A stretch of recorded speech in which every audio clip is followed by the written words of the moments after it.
On the other side, it was like a court, an open court, an open land where everybody was sleeping there, and it was cold and was rain.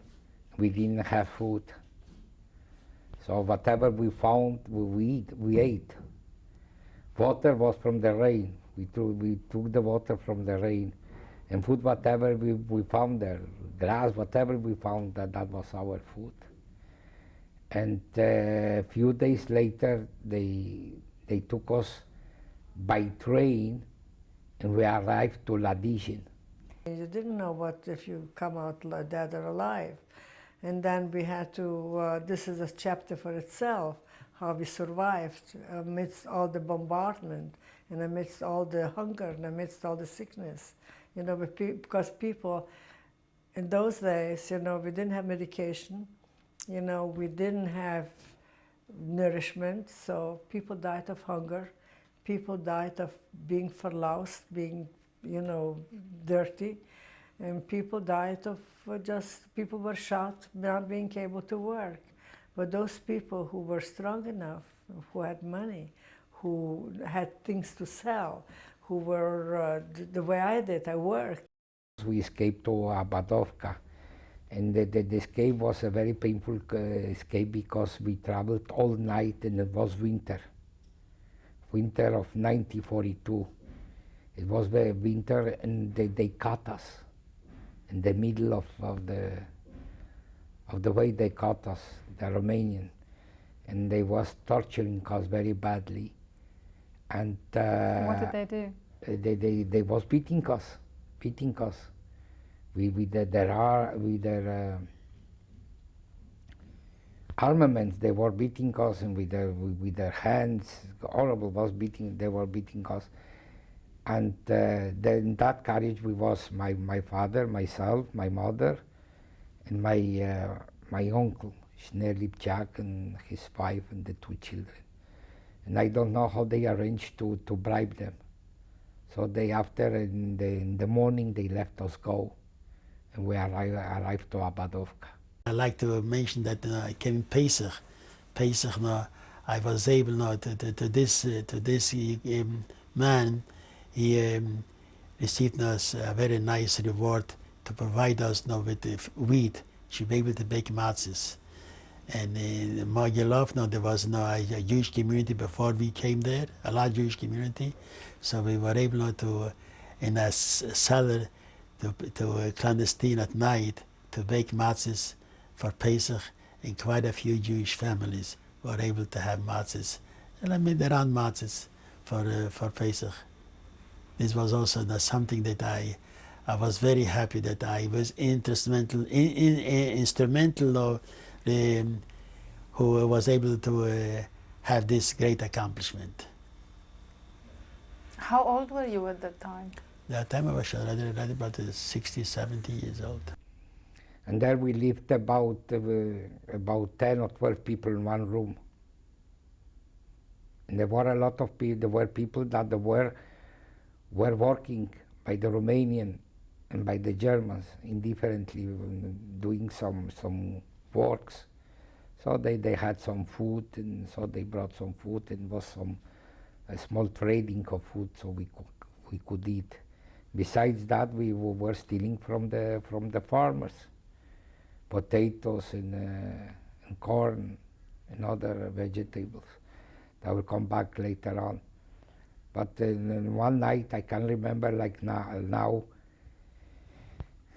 that were some partisans around, and they killed some Germans. And the Germans had a tip, I don't know what they had, that they came to our house, and they took us all out to kill us.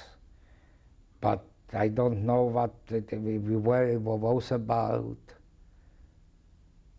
The 12 people were out. I don't know if they belonged to partisans or if they didn't belong. So they killed 3, and the other stood alive in the front of our eyes. They put a gun in their mouth and they killed them. My mother screamed, and she was before me and told them not to kill me. It came a holiday I didn't want to go to work, so I was hiding myself. And in the 7.5 again, it was also in Shavuos, the time of ceasing the Torah, and they caught me. So they really they pulled me out and they beat me up terribly, and a lot of blood from my nose and my ears. And I thought that I'll die, but no.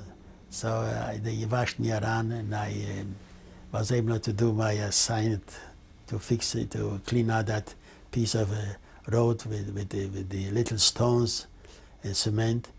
And this was a reward. They really beat me up because I didn't want to go to work, and she was on a holiday. It was Who beat you up, Rabbi? The gendarme. They were Romanians? Romanians, yes. President of the Jewish community in Romania was called Filderman. And one day we learned at the Transnistria that Filderman was deported to Transnistria. This was a great shock. What year was that? I would say this was in 1943. And since he is going to be deported to Transnistria, we were afraid that the Jewish people from Bucharest will also be deported to Transnistria. And this Filderman came to Mogilov with his wife. And Jegendorf, who was the head of the Transnistria, took him into his little Jegendorf had a little dwelling place not far from where we lived, not far from the Transnistria. And he had a special gathering with the people who worked at the Transnistria, and Mr. Filderman tried to calm all these workers, saying that he was deported because he did not want to cooperate with the Germans. And he feels that he is not going to cause a lot of trouble, just the opposite. He came here to be a partner of us, because he always was concerned how we are getting along in Transnistria all these years. And he and his wife promised that the community in Bucharest is not going to forsake us. They will continue to do more they can. Many times they will even risk their lives in order to help the Jewish people in Mogilov.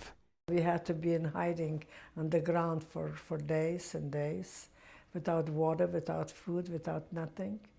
So, but we never lost hope, The tragic part was when you saw people hungry. I always repeat this. If people were shot, it takes a second. You're shot and it's over. But when people are hungry and when they're swollen and no medication, no food, no nothing, and they cannot die, this is the most tragic thing a person can see in life. The Germans, as I mentioned you before, were retreating, so they caught all these people in Mogilov. They told them to come on their trucks, big trucks. They have to go to a certain place. They took us to not a certain place. They took us into a forest near Mogilov, perhaps about a mile away from Mogilov. And they said to us, here is the place where you have to dig your graves. And as soon as the big grave is going to be, finished, we will take care of you. And they started to drink, Every time when they had an execution, they became very, very wild, and they began to rejoicing because they're going to have an execution on the 1,200 people from Mogilov.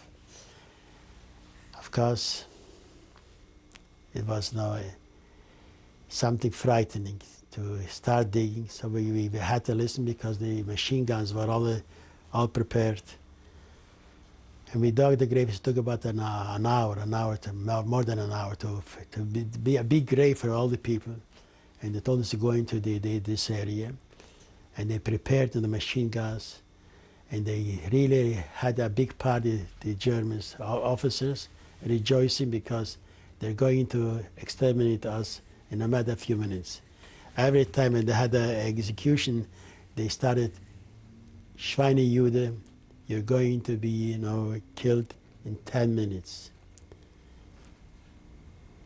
9 minutes, 8 minutes, counting, 7 minutes, 6 minutes, 6 minutes, two big, limousines, the German cars, it came down to these officers, and they stopped the execution. They had a conversation, I would say not only a conversation, they had a big argument for about 10 minutes, and what the argument was there, we don't know. And they said to us, Arus out with the graves and back to the trucks.